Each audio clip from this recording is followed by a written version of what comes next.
Tracy and Pauletta Burleson are prominent members of their community. They seem to be in love with each other. I felt like my sister found someone that she loved and she could trust. They run one of the oldest churches in Houston. When you see them at church, they just look like they just really loved each other. But before long, they will fall from grace. They lied to the members. They weren't in it to help people. They were in it to get the check. A taste for money that will lead to the deadliest sin of all. It seemed that everyone that knew Pauletta wanted her dead. Love may be blind and marriage bliss, but divorce is murder.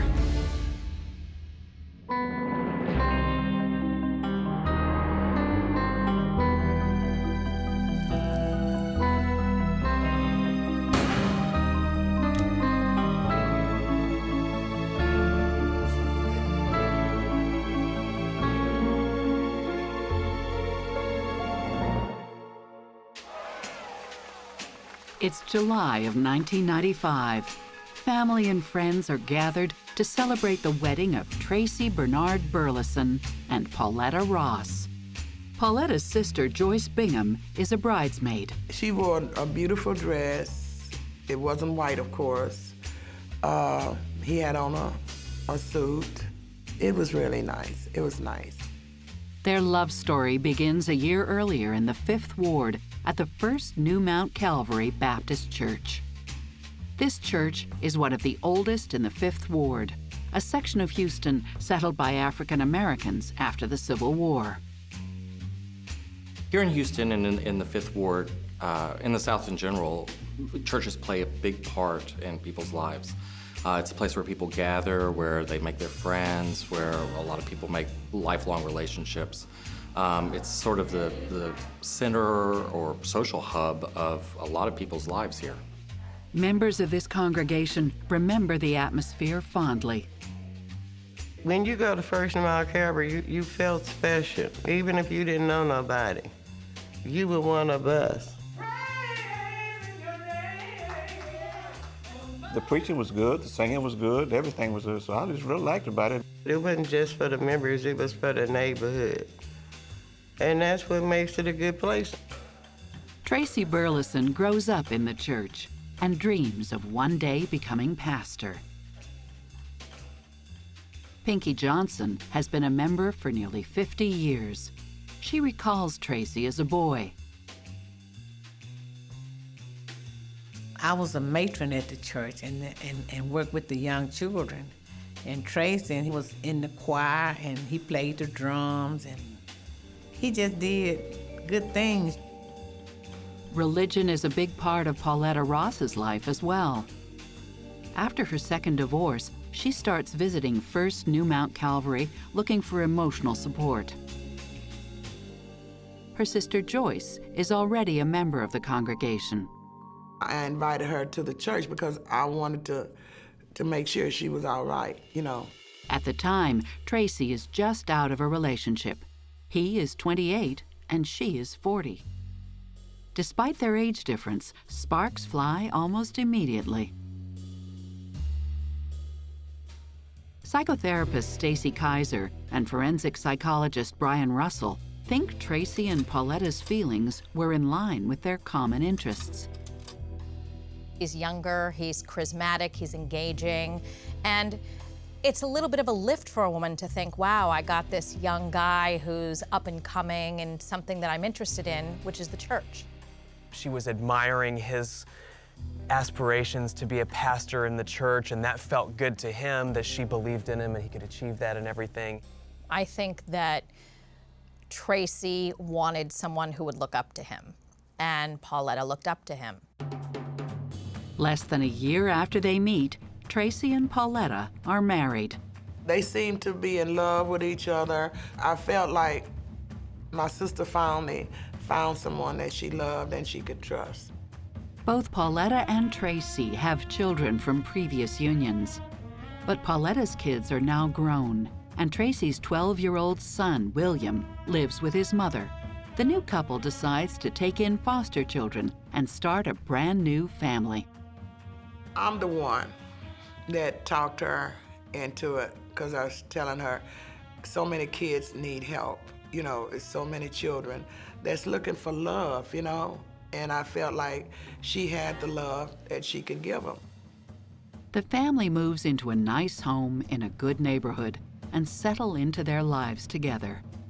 When you see them at church, they just look like they just really loved each other. But to Tracy, one person is still missing in this perfect family portrait. His biological son, William, has sickle cell anemia, a rare blood disease that causes severe chronic pain and requires constant medical attention.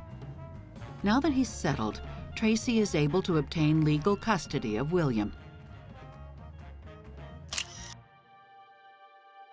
For the first few years of their marriage, Pauletta keeps her job working at a hospice, caring for the elderly.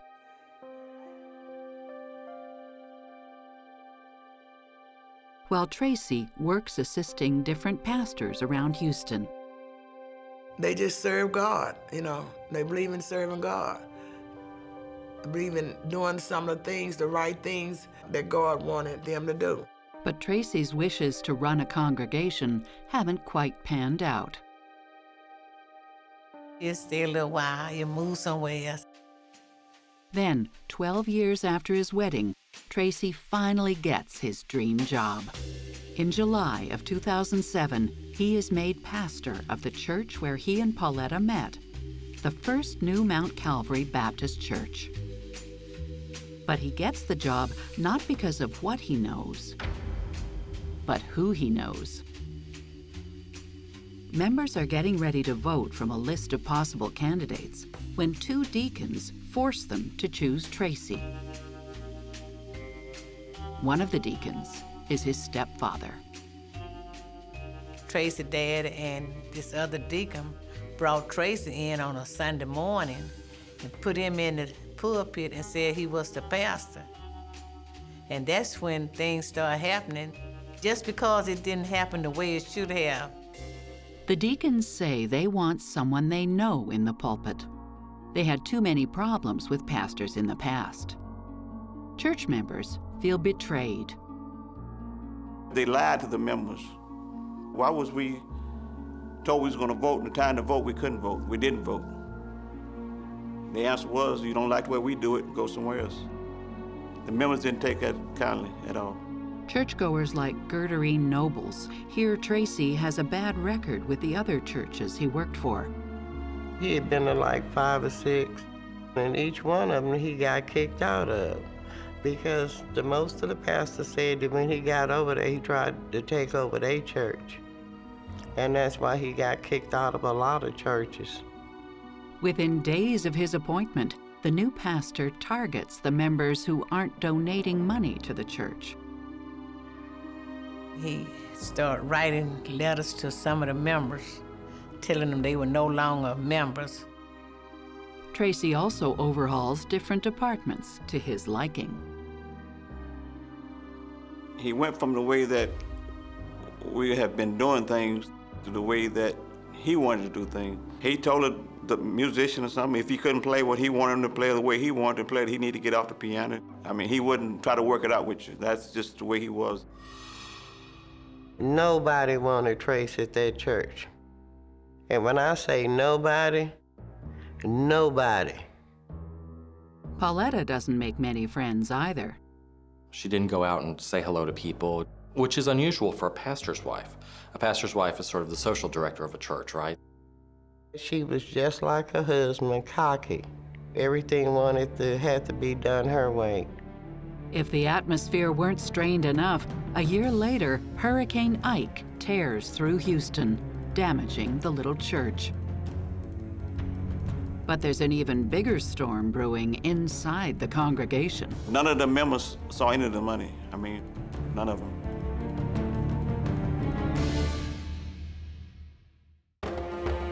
Pastor Tracy Burleson and his wife Pauletta run the First New Mount Calvary Baptist Church in Houston's 5th Ward. The little church is damaged when Hurricane Ike tears through town in 2008.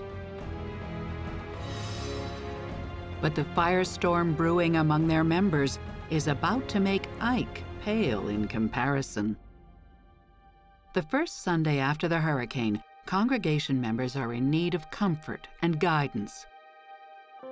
Tracy proudly announces that New Mount Calvary qualifies for aid from a federal agency. The pastor promises the money will go toward fixing the run-down old building. They got the grant or whatever you call it, and they got in front of the congregation telling us what they're going to do with the money and all this stuff. But none of the members saw any of the money. In the following weeks, as the congregation waits for the grant money to come in, the word spreads that the couple's life at home is far from the nice Christian image they project in public. Stories also surface that only 3 years prior, the Burlesons were charged with abusing one of their foster children using an extension cord and a wooden board. They weren't in it to help people. They weren't in it to help kids. They were in it to get the check. There was a lot of abuse, and it seemed like a pretty terrible home. Tracy and Paulette had a regular relationship, and I've heard rumors that she was more dominant than he was, and they even heard rumors that she would whoop him, she would beat him. Pauletta is also hard on Tracy's son, William. She mocks him for having sickle cell anemia and subjects him to punishments that verge on torture.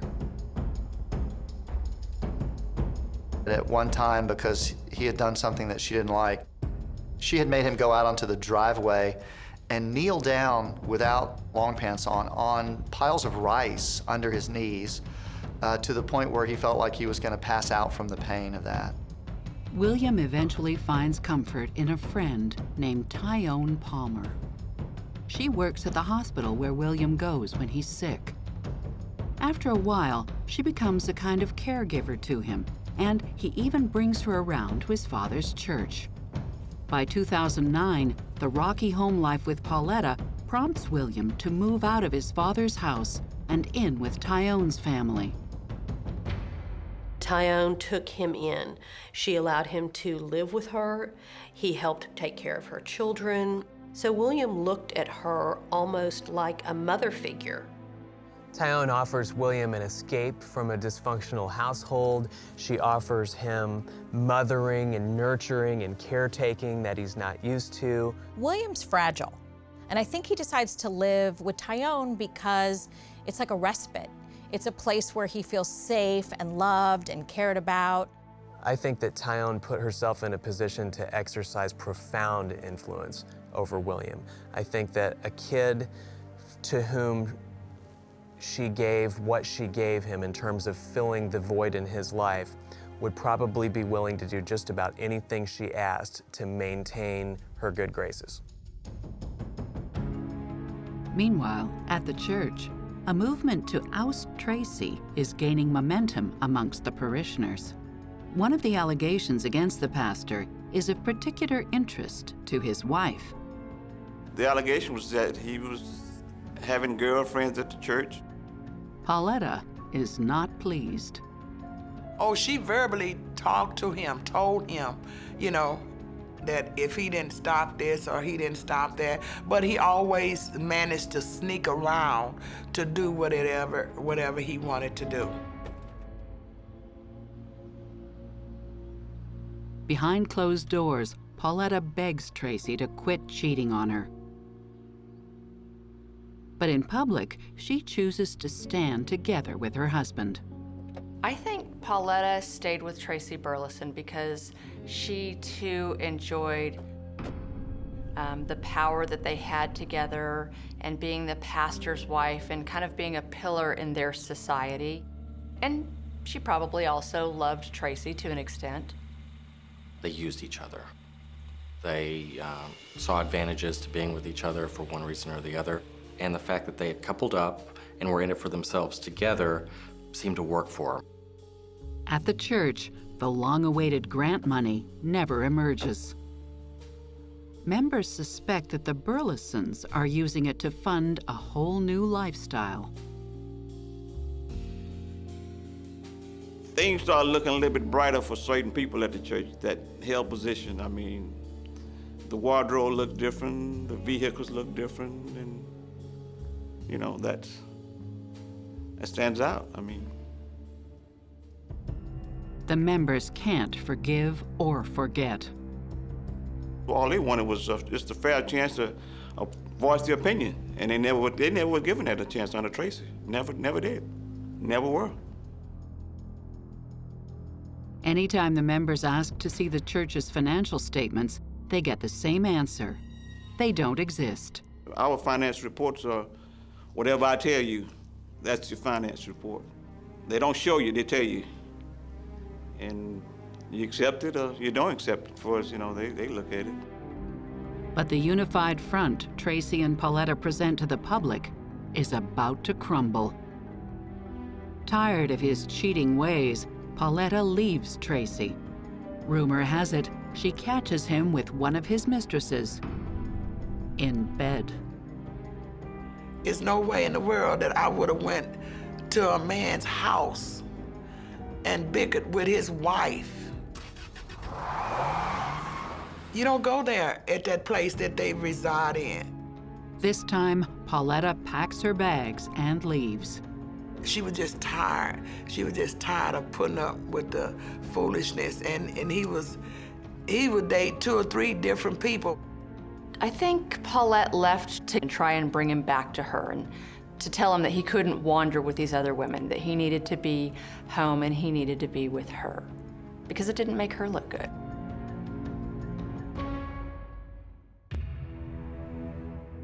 Back at the new Mount Calvary Church, Pauletta carries on with her facade of devoted pastor's wife.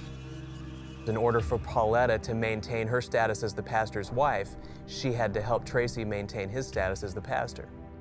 Here we have Pauletta, who is trying to do everything she can to make Tracy change. She yells at him, she threatens to leave him, and at the end of the day, none of that's going to matter because he is getting too much benefit out of being exactly the way he is. And the more a person can get away with doing bad things, the more likely they are to keep doing them. But it's about to get worse. In April of 2010, Pauletta catches Tracy in another affair. They had a meeting at church, and she had left to go pick up her prescription. Well, she said she was gonna go on home, but she didn't go back home. She went to the church, and lo and behold, he was having sex with this special girl. Tracy is having sex in the church with a member who is mentally challenged. She told him up and her up, and she told her office up. When Pauletta calls the deacons to denounce her husband's behavior, it adds fuel to the ongoing effort to get rid of Tracy. The news spreads like wildfire among parishioners. One of the deacons called and told me about what had happened. I was shocked. I was like most members. I was really shocked. The fact that Tracy would be in the church and get caught having sexual relations with a person with a cognitive disability says a lot about his character. Having sex with a person with a disability is not only immoral, but it's about needing a sense of power and control. The fact that he's doing it in the church indicates a profound disrespect for the institution that he claims to represent and believe in. We've seen this behavior from an alarming number of prominent pastors over the years, where they have these positions that give them access to others' adulation, others' affection, others' money, and if they are decent people who are in it for the right reasons, then they will use all of those things to try to improve the lives of others. If they're sociopaths, then they'll use all of those things to try to improve their own lives. And it certainly seems like Tracy falls into the latter category. The pressure builds on Tracy to quit, or at least acknowledge what he's done. When the pastor stands before the congregation only a few days after the blowout, many members expect some kind of apology. they are given none. But in a strange twist, the congregation learns that Pauletta just moved back into the family home with Tracy. To be truthful, at that point, my respect level dropped tremendously. Led by some of the deacons, a group of members decide to file a civil lawsuit to dismiss Tracy. In March, Paulette Burleson caught him having sex inside the church. But in the following days, with Tracy's back against the wall, the congregation members wake up to some horrible news. First New Mount Calvary Baptist Church mysteriously burned to the ground. I was at home, and my younger brother lives about 3 blocks from the church. So he called and said, hey, Charles. I said, what, man? He said, do you know your church is on fire? My church is on fire. He said, yeah. Church members are devastated. Some of them openly accuse Tracy and Pauletta of arson, citing that the motive was to destroy evidence of where the grant money had gone. By this point in Tracy's life, the facade that he has created has started to fragment, if not begin to fall apart. And so a person who's built their life upon a facade, when that starts to happen, will do almost anything to try to hold it together. Because if it does completely fall apart, then they'll feel as if there's nothing left to live for anyway. So it's almost as if they've got nothing left to lose, and they'll go to amazing extremes like arson and even beyond to try to keep that facade intact. Let's not forget that Tracy has already gotten away with a lot of things he's done wrong. So of course he would think to himself, if I burn down the church, I'll get away with that too. I think it was a cover-up. They did that to cover up all the stuff that they were doing that was not right at that church. And I'm still upset about it, that they would do something like that. It was such a terrible feeling. I can't explain how I felt, because the church had been there so long, and I said, if you don't want something, you just leave, you know, to destroy God's house. Just leave, you know, if nobody wants you. Let the church say amen again. Amen. I'm gonna wait till the train pass by, that we'll be able to hear. But the next Sunday, in spite of an ongoing arson investigation, Tracy and Pauletta hold a service right outside the church. And I'm gonna keep my eyes on God. Now I'm gonna keep it, because guess what? I can't do nothing without God. Still traumatized by the fire, only a handful of parishioners shows up.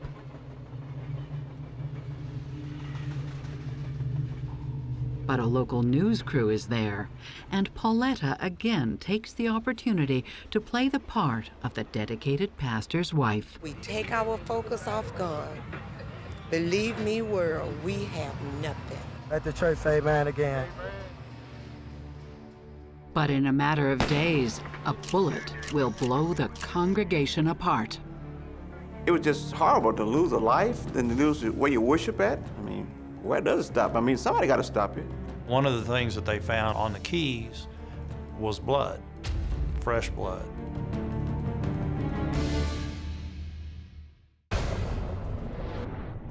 A suspicious fire has destroyed the First New Mount Calvary Church, and an arson investigation is underway.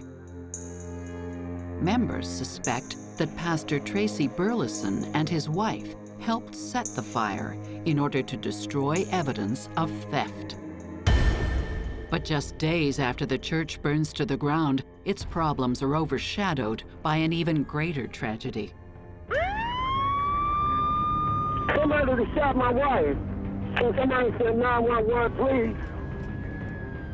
On May 18, 2010, a 911 call originating from the Burlesons' home is dispatched to police in Houston.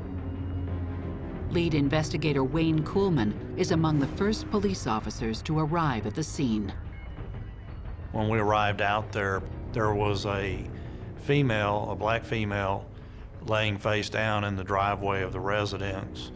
Appeared to be bleeding from the head profusely. Pauletta Burleson has been shot. The bullet pierced her head and neck, killing her instantly. Tracy is frantic. His car, parked further down in the driveway, the engine still running, the driver's door open, and the headlights still on. We decided that the person that could walk us through what had happened the best, who had last seen her alive, was Tracy Burleson, her husband. If I rolled in her car. In this videotaped statement shot right at the crime scene, Tracy gives his deposition to police. Came outside, we were talking and everything. And I told her, I said, Paulette, I'm finna go down to the store. I said, I'm finna go down. And she said, okay. Well, I know when I came back, she was just slumped over in the chair. Tracy says his wife was still breathing when he found her. He realized she was dead only after he made the 911 call. I came right out there and called 911 because I told you I was trying to holler for somebody to help me. I'm supposed to be a man of God. Right. You know, I don't know, that's hate, man. That's hate. To shoot, you know, to do something like that, that's hate. I have to be a man of God, man. I have to be a man of God. Of course, I say that I have to forgive him, man, but that's hard. The news burns through the neighborhood. I got there, and all of this tape was out there. She was laying on that ground. They wouldn't let me see her. It was just horrible to lose a life, then to lose where you worship at. I mean, where does it stop? I mean, somebody got to stop it. Tracy tells the police he's not that surprised that his wife got shot. It seemed that everyone that knew Pauletta, according to Tracy, with the exclusion of her biological children, wanted her dead. My wife kept a .38 pistol in her car. Tracy reveals that his wife had recently got herself a gun for protection, and that she'd been receiving threatening phone calls at the church from a mystery man. Somebody, they called and was threatening us. She told me that they said, that ain't y'all church, and we're gonna kill y'all for taking our what was that, their grandfather church. That's what they said. And y'all, we want your ass. Interviewing the neighbors, the police also learned that Tracy's infidelities gave Pauletta many rivals. One of them mentions a mysterious woman who has been spotted around the house lately. What we started to learn was this was not your model Ozzie and Harriet family, that there was a lot of controversy in the marriage, not just between Pauletta Burleson and Tracy Burleson, but in their professional life where he was a pastor of the church. The detectives are still investigating the crime scene when William, the pastor's son, shows up. He came over, and one of the things that happened was he locked eyes with his father. It wasn't a look of compassion or a look of concern. It was more of just a serious 1,000-yard blank stare. Sergeant Kuhlman interviews William and notices he's acting a bit strange. William says his friend Tyrone Palmer picked him up from a friend's and dropped him off at the crime scene. To corroborate William's statement, the investigators tracked Tyrone down. Tyrone lives in the neighborhood. She has William Fuller living with her. If there was something going on, she might or might not know who this person was in the neighborhood that the affair involved. Tyrone tells police she doesn't know anything, adding that she barely knows the pastor and his wife. She didn't know much about Tracy, and there was no relationship, and her whole concern was with William. Meanwhile, Kuhlman dispatches one of his men to look into Tracy's alibi. The pastors claim that he found his wife's body after picking up a snack at the corner store simply doesn't check out. When the crime scene investigator drove from the store, we were able to determine that the store would have been closed at the time that Mr. Burleson claimed to have gone to the store and made purchases. Back at the crime scene, The absence of any food or drink in Tracy's car also seems to contradict his deposition. Mr. Burleson had claimed that upon returning home, he drove in the driveway, just got out of his car, went to her, started trying to see if she was okay, started making phone calls, trying to get help, and that he never got back inside his vehicle. Once you actually saw how he reacted and the story that he told about how he got chips and he got something else to drink, and then the police saying that there's absolutely nothing in the car indicating he had any of that, it just didn't make sense. But what police actually do find in the car are Tracy's car keys with fresh blood on them. The pastor suddenly appears like the most obvious suspect, but police don't have enough evidence to pin him down. Pauletta's funeral is a few days later.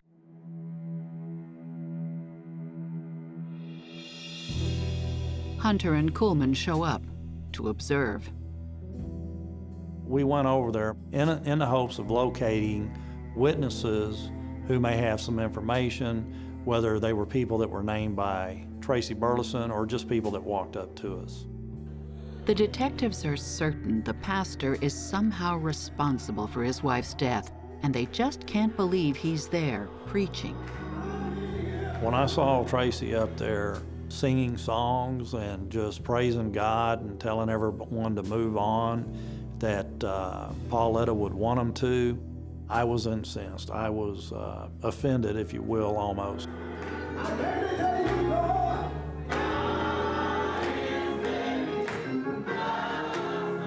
Tracy has no concern for other people, but what he is a great showman. He has charisma, and he is doing his ultimate performance at the funeral. It's another opportunity for him to play the martyr. As painful as this is for me personally, I'm standing up here today because I know what a loss it is for all of you, and I want to be here as your pastor to ease the burden of this on all of you.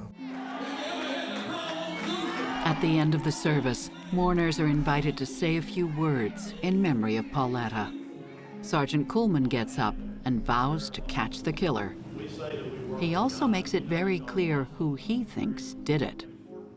And then he turned on the pulpit and looked at Tracy and said that we're gonna get our man.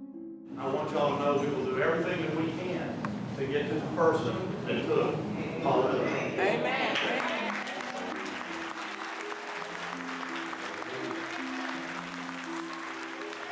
To me, that was a big thing.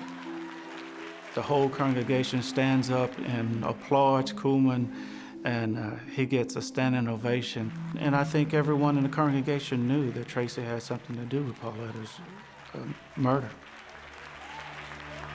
But police will soon learn that nothing is what it appears to be in this case, including the identity of the killer. Fact is, she fooled both of us. He wasn't nothing but the devil from hell, just on earth, here on earth.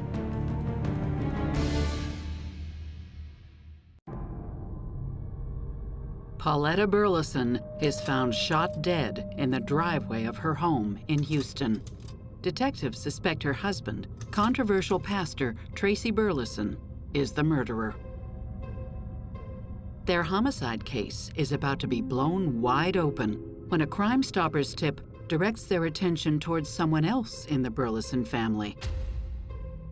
According to the caller, Tracy hired his son to kill Pauletta. Someone called in and told the police that William Fuller had been offered some of the insurance proceeds, money that the life insurance would pay out on Paulette, that he would be given some of the money so that he could go to school or buy a car or something along those lines. William's interaction with his father on the night of the murder suddenly seems more significant to Sergeant Kuhlman. The strange look and his stoic walk through the scene of her murder and the eye contact that he made with his father, all of that started to make more sense. The focus of Kuhlman's investigation now becomes trying to track down the friend to whom William allegedly confessed. To find the friend that's alluded to by the Crime Stopper tipster it was paramount. About a week into their search, detectives catch a major break. They identify and contact William's friend, who agrees to help them. They ask the friend to speak with William. Only this time, they'll record the phone conversation in the hopes he'll confess again. And he does. He was just pouring his heart out. According to William, his father never went to the store. He stayed at the crime scene to help William carry out a plan Tracy had concocted himself. Tracy was going to get into an argument with Pauletta. During the argument, William was going to come from behind and shoot Pauletta. William's story matches up with the evidence observed at the crime scene. It corroborated the fact that she was shot in the back of the head while seated in a lawn chair, sitting in her driveway. And it just gave a great explanation of all the dynamics and everything. The rest of William's story also gives an explanation of how Pauletta's blood could have ended up on the pastor's car keys. After she was killed and he had moved her body, he got in his car, got the door open and staged that part of the scene to corroborate his story that he had left, drove back home, pulled in the driveway to find his wife shot. While there's still no hard evidence that Tracy is the mastermind behind the murder, William's confession points to a third accomplice. His caregiver, Tyone Palmer. In her first statement to police, Tyone said she barely knew William's parents. But according to William, Tyone teamed up with his father to convince him to kill Pauletta, going as far as providing him with the murder weapon and a plan to dispose of it. William was going to call Tyone Palmer, who was going to come and pick him up and drive him across town to Tyone Palmer's cousin's house, where William would be able to clean up, change clothes, and establish an alibi, so to speak. William says Tyone put the gun in a bag while he got ready. They tossed the gun in the bayou and doubled back to the Burlesons. William tells investigators that Tyone helped plan the murder and get rid of the gun, but she denies everything. Tyone later explains to prosecutors that while she helped her fragile, unpredictable friend get rid of the gun, she didn't find out about the murder until after it was done. When he got in the car, she knew that there was something wrong. He was agitated, he was sweating, he was jittery, and she continued to ask him, you know, what's wrong, what's wrong, what's wrong, and he wouldn't respond until finally he said, Pauletta's dead. Kuhlman and Hunter are shocked when they learn Tyone lied to them. And it's not the only thing she's been lying about. On June 8th, when police have enough information to issue arrest warrants against them, they find the pastor in bed with Tyone.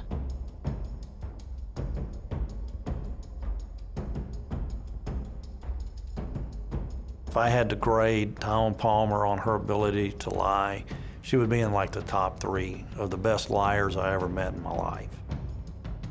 Actually, that's sort of a joke Sergeant Kuhlman and I have between each other, because he says that she fooled me, but the fact is she fooled both of us. But William has more surprises in store. We learned from William that he also slept with Tyone.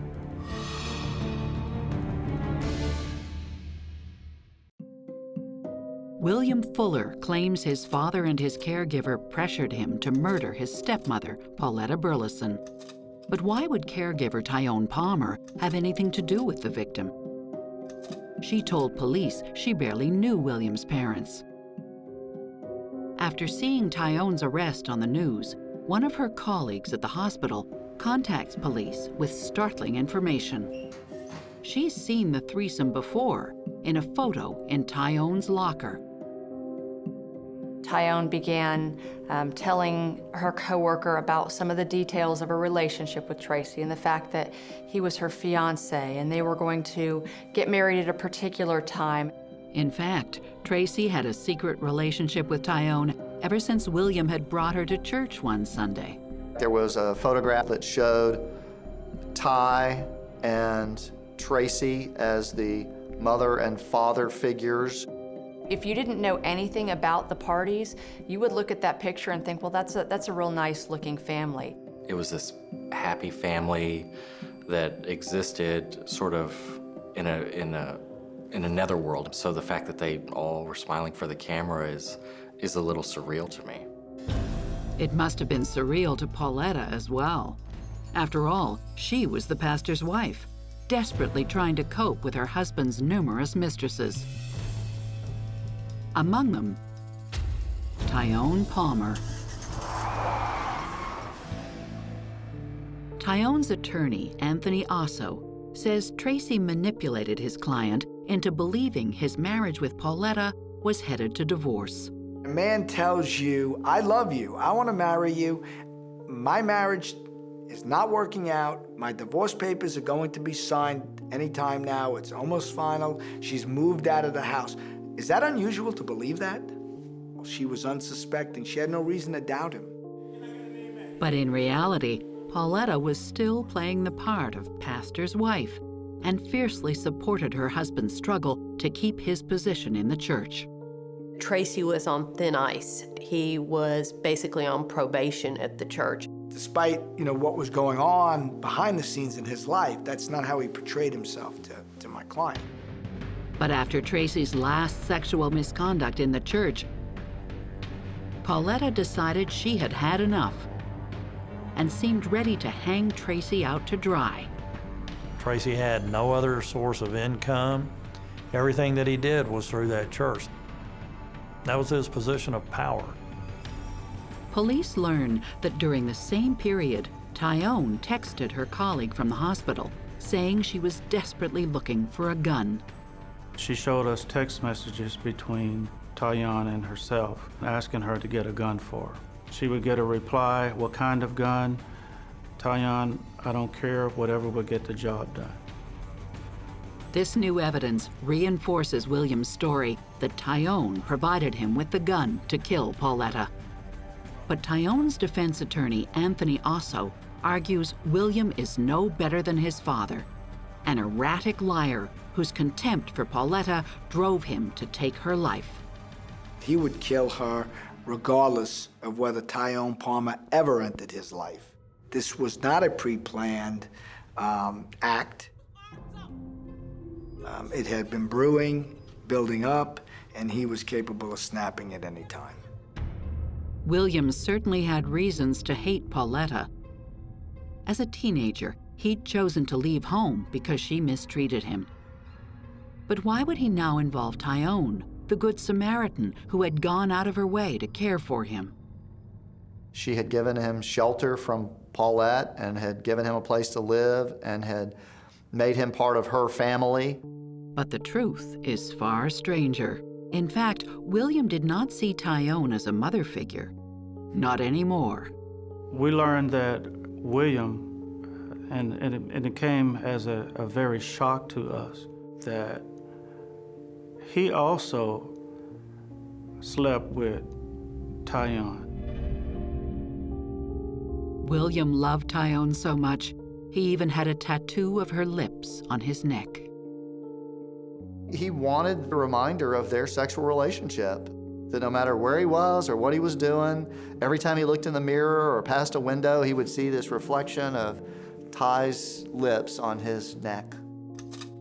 I think that William is in love with Tyone, but I don't know if he's in love with her as a woman or more of a mother figure. What I see with him is that he wants to be close to her. He wants to please her. He wants to make her happy at whatever cost.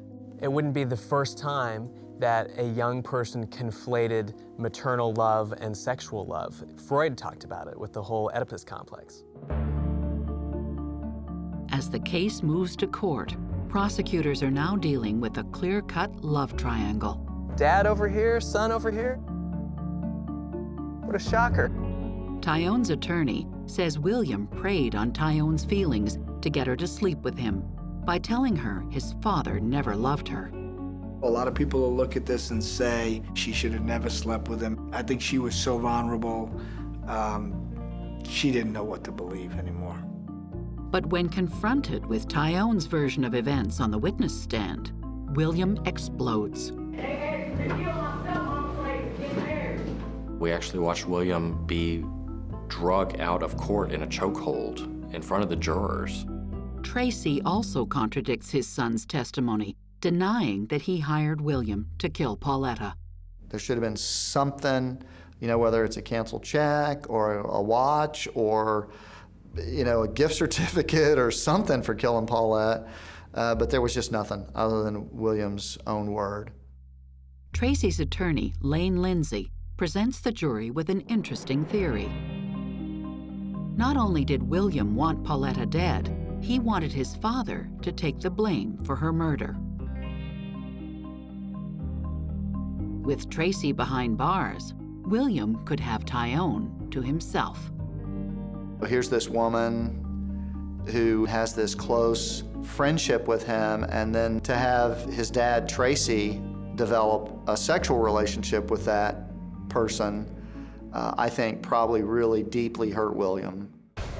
But William denies these allegations and testifies that his father had been asking him to kill Pauletta for months.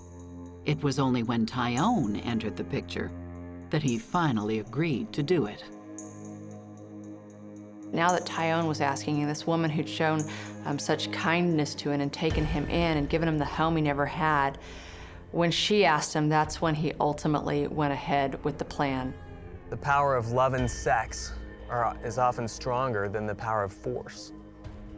Tyone had a level of sway over William that went beyond what Tracy had, and that it was probably born of positive feelings of love, perhaps fake feelings of love that she set up in him in order to manipulate him. I don't see her that way. I think that Tracy was a puppet master and Tyone was his puppet. Being that he doesn't really have true emotions for people, it wouldn't have bothered him if Tyone slept with his son. And so I think it's completely possible that he told her to lure his son in physically and sexually and then reward him with sex after he killed his stepmother. Tracy had more than one motive for wanting Pauletta dead. After his last sexual misconduct, Tracy suspected that Pauletta was ready to betray him and collaborate with those who wanted him out. Tracy also stood to collect on Pauletta's life insurance policy. And most importantly, Tracy feared that Pauletta could reveal to arson investigators that the pastor himself set fire to the church to destroy financial records and any evidence of what really happened to the grant money.